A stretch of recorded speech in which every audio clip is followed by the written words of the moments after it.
भारत के उत्तर प्रदेश राज्य में मथुरा शहर बसा हुआ है और इसी जगह पर भगवान श्री कृष्ण जी का जन्म हुआ था। और यमुना नदी के उस पार एक प्यारा सा गोकुल गांव है। इसी गांव में भगवान श्री कृष्ण जी का बचपन पला बड़ा था।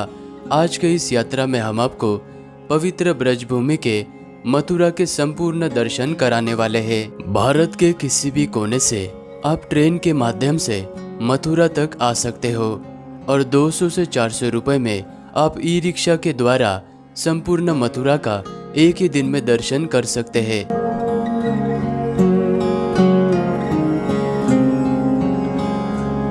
मथुरा में पहुंचते ही अपने होटल रूम में फ्रेश हो जाने के बाद मैं निकल पड़ा श्री कृष्ण जी के जन्मभूमि के दर्शन करने के लिए।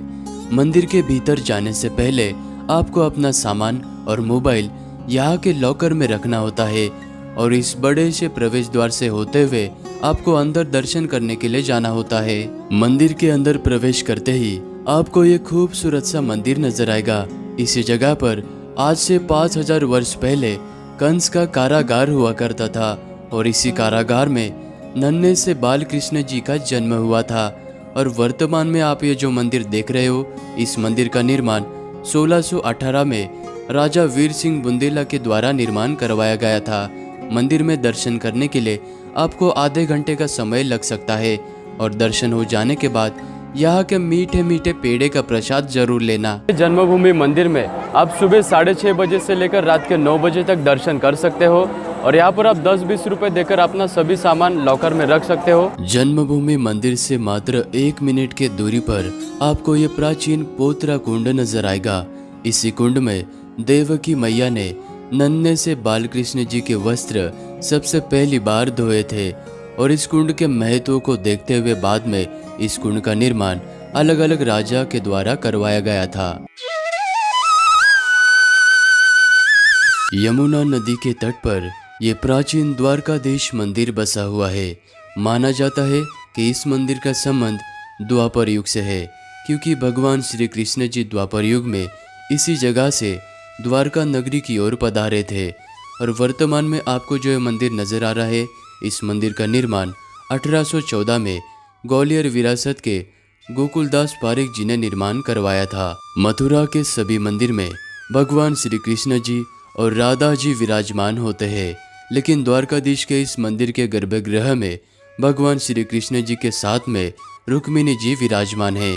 और इस मंदिर की कला, सुंदरता एवं भक्तिमय वातावरण को देखकर आपका मन प्रसन्न हो जाएगा। द्वारकाधीश मंदिर के दर्शन करने का समय सुबह 6:30 बजे से लेकर दोपहर के 11 बजे तक और फिर शाम को 3:30 बजे से लेकर 7 बजे तक का है।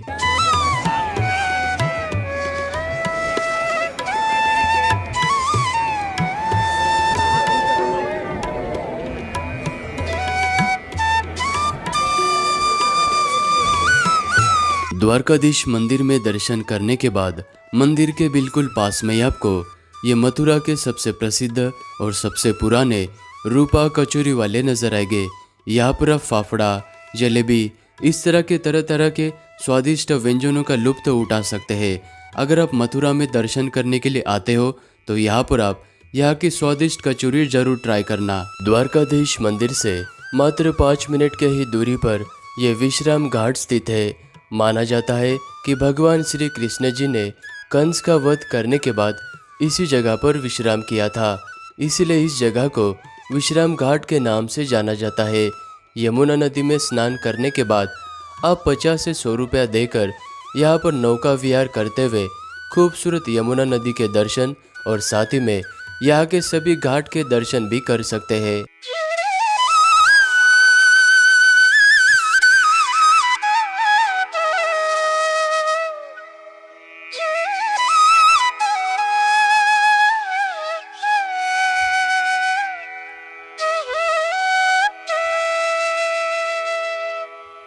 और शाम के 6 बजे के बाद इसी विश्राम घाट पर यमुना नदी की आरती होती है, तो आप आरती में जरूर शामिल होना।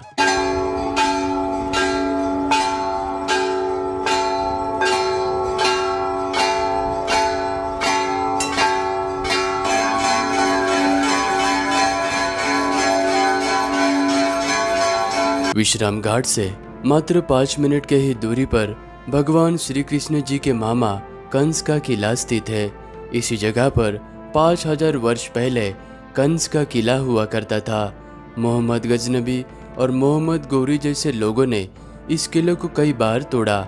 इस वजह से इस किले का 15 से 20 बार तोड़कर पुनः निर्माण किया गया था।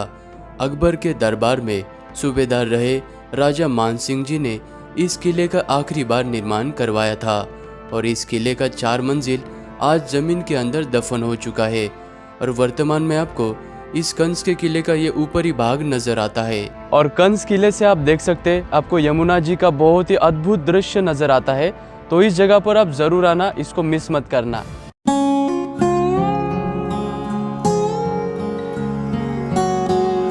प्रकृति के शांत वातावरण में और मथुरा से वृंदावन की तरफ जाने वाले रोड के किनारे पर ये खूबसूरत सा बिरला मंदिर स्थित है।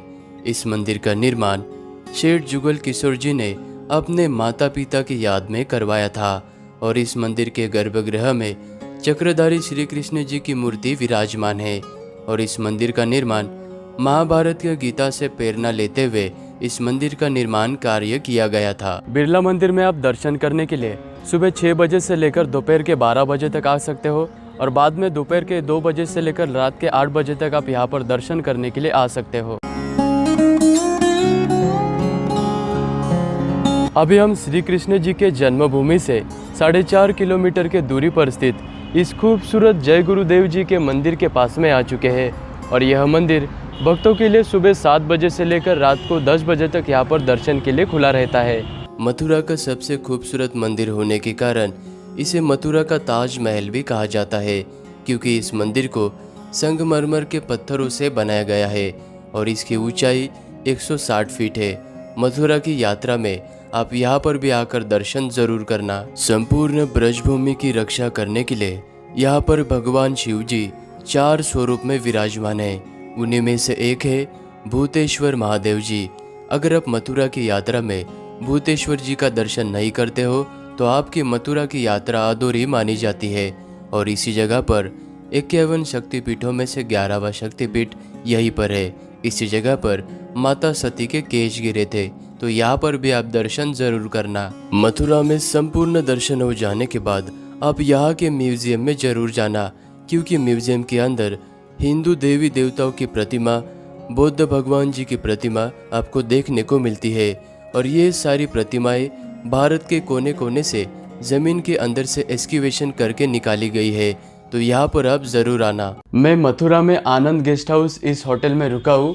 ये वाला होटल जो मथुरा, वृंदावन, गोकुल, गोवर्धन परिक्रमा ये वाले एरिया के बिल्कुल बीचों बीच में ये वाला होटल लोकेटेड है। आप चाहे तो इस होटल में भी रुक सकते हैं।